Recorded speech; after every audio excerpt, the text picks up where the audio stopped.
TV पर लगातार बारिश की खबरें दिखाई जा रही थी। सोहन भी मजदूरी का काम करने के लिए शहर गया हुआ था। सोहन शहर के पास एक निचली बस्ती में रहता था। जब उसने घर जाते समय एक दुकान पर खबर सुनी तो वो बहुत डर गया था। आज की बड़ी खबर कि कई निचले इलाकों के घरों में पानी घुस गया है और बताया जा रहा है कि पानी में घर डूब चुके हैं और लोग घर से बेघर हो चुके हैं। उनके पास खाने के लिए कुछ भी नहीं बचा है, इसलिए लोग अपने घरों को छोड़कर दूसरी ओर जा रहे हैं ताकि वो बच सके। भैया ये खबर कितनी देर पहले की है? ये तो सुबह ही आ रही थी। भैया मेरा घर भी निचली बस्ती में ही है, इसलिए चिंता हो रही थी। अब मैं चलता हूँ। राम राम। पता नहीं घर का क्या हाल होगा। मैं सोचता था कि मैं अपने घर की छत को ठीक करवा लूं, लेकिन कोई मजदूरी ही नहीं देता है इन बारिश के दिनों में। अब मैं क्या करूं भैया, मैं तो बर्बाद हो जाऊंगा। सोहन घर जाता हुआ अपने आप से बातें कर रहा था। बारिश के कारण शहर की सड़कों पर भी पानी आ गया था। सोहन के पास 100-200 रुपए थे, जिनका वो खाने पीने का सामान घर लेकर जा रहा था। उसकी पत्नी और बच्चे घर में घुसे पानी को घर से बाहर निकाल रहे थे। गौरी रुको, मैं मदद करता हूँ। 2 बाल्टी मुझे दो। इतनी देर से बारिश आ रही है, रुकने का नाम ही नहीं ले रही। बारिश रुक जाए तो पानी घर से बाहर निकल जाएगा।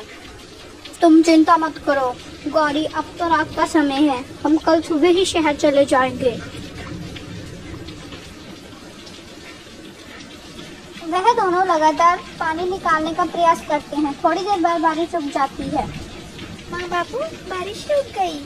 अगर बारिश रुक जाए तो हमें कोई दिक्कत नहीं आएगी, लेकिन शुरू हो गई तो हम कुछ नहीं कर सकते। ये लोग कुछ खा लो, जब से आए कुछ नहीं खाया। भगवान जल्दी सामान बांध ले, हम सभी जा रहे हैं यहाँ से। बहुत पानी आ चुका है बस्ती में, बड़े पुल पे जा रहे हैं। हाँ बांध रहा हूँ। कुछ खा लूँ, सुबह से कुछ नहीं खाया है मैंने। अगर जरूरत पड़े तो सामान बांध लूँगा। गौरी जल्दी ही सारा सामान बांध लेती है और सोहन की भी आंख लग जाती है क्योंकि वो बहुत ज़्यादा थका हुआ था। उसके साथ ही बच्चे सो जाते हैं। सुबह जब गौरी उठकर देखती है तो उनके आसपास पानी ही पानी था। सभी लोग इधर उधर भाग रहे थे। अरे सोहन जल्दी बाहर निकल, यहाँ पे बाढ़ आ चुकी है, हम नहीं बचेंगे यहाँ पे, जल्दी आ। अरे गौरी जल्दी निकल, बच्चों को लेकर, बाढ़ आ चुकी है यहाँ पे, जल्दी आ। तो बच्चों हमें यहाँ से जाना होगा।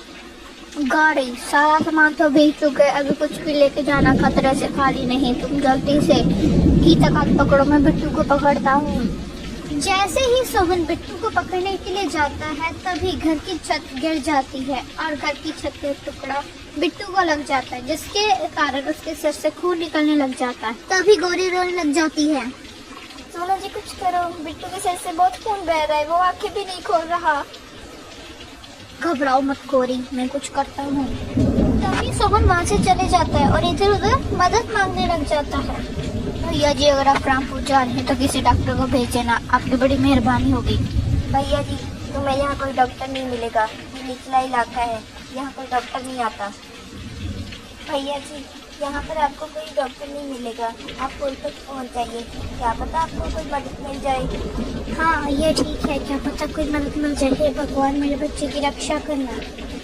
सोहन बाढ़ के पानी में तैरकर पुल की ओर जा रहा था। उधर गौरी का रो कर बहुत बुरा हाल था क्योंकि बिट्टू की सेहत बिगड़ती ही जा रही थी, वो बहुत ज़्यादा बीमार हो रहा था। उधर बाढ़ का पानी भी बहुत तेज हो रहा था।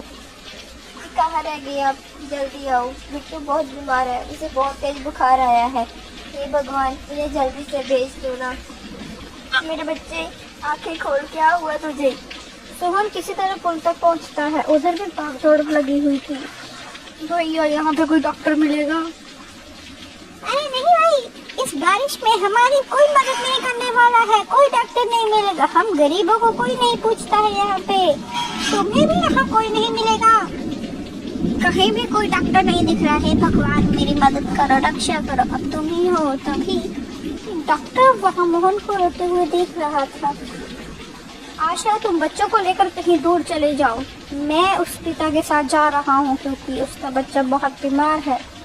लेकिन आपकी जान को भी तो खतरा है ना, मत जाइए ना प्लीज। आशा मुझे उसके साथ जाना होगा, उसके बच्चे की जिंदगी का सवाल है। तुम बच्चों